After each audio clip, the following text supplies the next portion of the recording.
Kisah nyata, istrinya disangka meninggal, lelaki ini menyesal tak turuti perkataan anak bungsunya.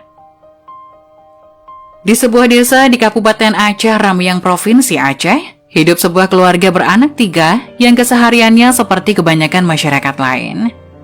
Sang suami setiap hari bekerja, sementara istrinya menjadi ibu rumah tangga dan mengurus ketiga anaknya. Diketahui bahwa anak pertama keluarga tersebut sudah kelas 2 SMP.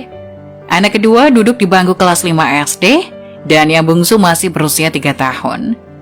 Kehidupan keluarga tersebut yang menyenangkan tiba-tiba berubah setelah sang istri meninggal dunia secara tiba-tiba. Sontak, sang suami dan anak-anaknya tak dapat menahan keharuan atas kepergian istri sekaligus ibu mereka. Penyebab meninggalnya sang istri datang secara tiba-tiba, tanpa sakit ataupun kecelakaan. Anak bungsunya yang masih kecil pun tak lagi bisa merasakan pelukan sang ibu untuk selama-lamanya. Setelah dinyatakan meninggal dunia, ibu ketiga anak itu pun diurus sebagaimana seharusnya dan dikuburkan di pemakaman umum. Pihak keluarga dan warga setempat pun meninggalkan pemakaman tersebut untuk pulang ke rumah mereka masing-masing. Namun keesokan harinya, anak yang bungsu mengatakan bahwa ia bermimpi didatangi sosok ibunya dan mengatakan bahwa sang ibu minta dikeluarkan dari kuburan tersebut. Mendengar ucapan itu, sang ayah hanya berkata, "Sudahlah nak, ibu sudah tidak ada, wajar jika engkau masih teringat-ingat." Keesokan harinya, sang anak yang masih berusia 3 tahun itu menyampaikan kembali bahwa almarhum ibunya meminta dikeluarkan dari kubur. Namun kali ini ia mengatakan kepada kakaknya yang sulung dan sang kakak kemudian memberitahukan kepada ayahnya. Sama seperti hari kemarin, ayahnya hanya mengatakan bahwa anak bungsunya tersebut masih kecil sehingga merindukan sosok ibunya. Tepat keesokan harinya, sang anak mengutarakan kembali bahwa ia didatangi ibunya dalam mimpi dan benar-benar minta dikeluarkan dari kuburan.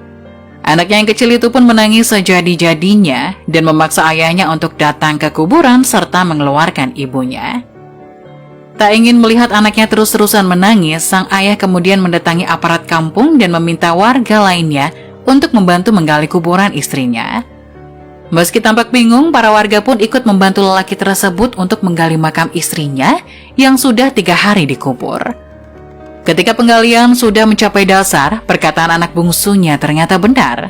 Ini karena warga dan laki-laki itu mendapati ibu anak tersebut sudah dalam posisi setengah duduk atau seperti tengkurap. Tak hanya itu saja, kain kafan yang membungkusnya pun sudah lepas, pertanda bahwa ibu tersebut hidup dan berusaha melepaskan tali kafannya. Sontak, para penggali kubur dan suami almarhumah itu pun menangis karena melihat perjuangan sang ibu anak tersebut yang berusaha untuk bisa keluar dari liang lahat.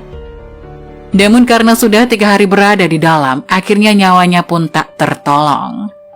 Dari penuturan ketua kampung diketahui bahwa sang istri lelaki tersebut hanya mati suri dan tersadar saat sudah berada di liang lahat. Jika saja lelaki itu mempercayai apa yang dikatakan oleh anak bungsunya sejak hari pertama, tentu sang ibu masih dapat tertolong.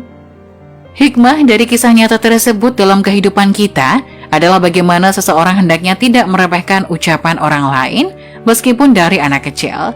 Boleh jadi apa yang dikatakannya adalah kebenaran.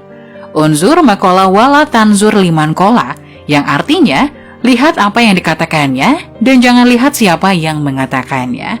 Wallahu a'lam.